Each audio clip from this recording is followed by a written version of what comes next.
Overexposure to the sun when you are young can lead to skin cancer in later life. Getting too much sun can also lead to wrinkles and premature aging.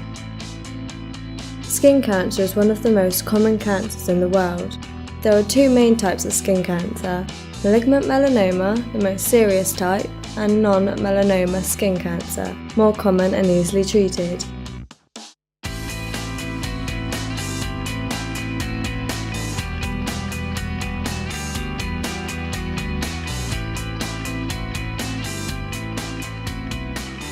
In 2010, in the UK, the lifetime risk of developing malignant melanoma is 1 in 55 for men and 1 in 56 for women. Getting badly burnt just once before the age of 20 can double your chance of getting malignant melanoma, the most serious form of skin cancer. The most common cause of skin cancer is too much exposure to ultraviolet radiation found in sun rays and sunbeds. Using sunbeds for the first time before the age of 35 increases the risk of developing malignant melanoma by 59%.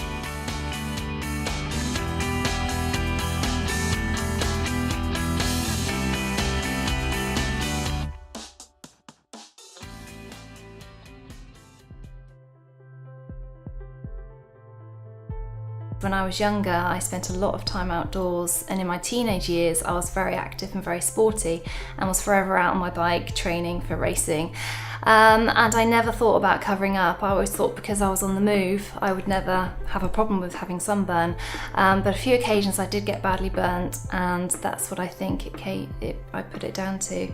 I started to notice that one of my freckles was changing colour, and I thought it was getting slightly bigger, so I decided to go to the GP who told me it needed to come off straight away. It was really scary because as soon as you hear the word cancer, it's oh no, I didn't think it would happen to me. But because the hospitals are so good at explaining everything to me, I was lucky that I only had a basal cell carcinoma, which meant that it was spreading in situ, but it wasn't spreading over my body, so a very scary moment. If I was a teenager again, out on my bike all the time, I would definitely think about putting a sunscreen on. There are some great ones out there that aren't too greasy, don't get in your eyes when you sweat, so I would really be careful. And I think about the times of the day I was going out as well and make sure I was really covered up. When I went first, the first thing they said was that on my shoulder it was a basal cell carcinoma, which is very localised. The one that was on my face, they weren't too sure what it was, and they took some out for a biopsy.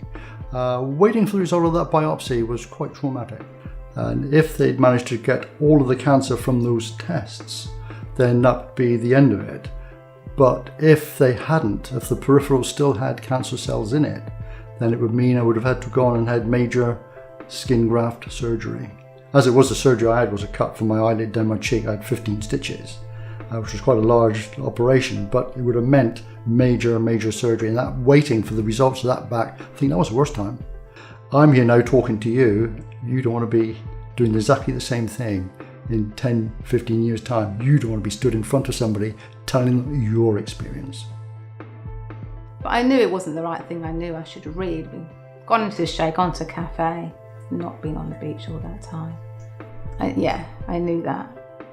I think people are a lot more aware, parents are a lot more aware, which is good. Hopefully the culture when I was growing up and a bit before as well, realised that sunbathing isn't, being brown isn't really that important, that beauty comes from within, and we have to look after our health, we're all responsible for our health. So we all know it's the damage done to your skin when you're young that can lead to skin cancer developing later in life. So it's important to follow these 5 simple steps. Covering up your skin, throw on a loose fitting long sleeve top and long shorts to protect yourself from the sun. Slapping on sunscreen, apply generous amounts of sun cream of at least SPF 30 and above, and make sure you reapply regularly. Wearing a hat or a cap, whether it's a baseball cap or a cowboy hat, doesn't matter, they're all good at keeping the sun from your head, face and neck. Slipping on your shades, don't forget your eyes need protecting too, and it's important your sunglasses need to protect you from ultraviolet radiation. And chilling out in the shade. When the sun is at its strongest between 11 and 3, head for the shade and give your skin a break. We all need a bit of sun to stay healthy, but it's important to understand your body and your skin type in order to protect yourself and stay safe in the sun. If you're concerned or worried about any changes to your skin, then please go and see your doctor and get yourself checked out. Please share this video with your family and friends.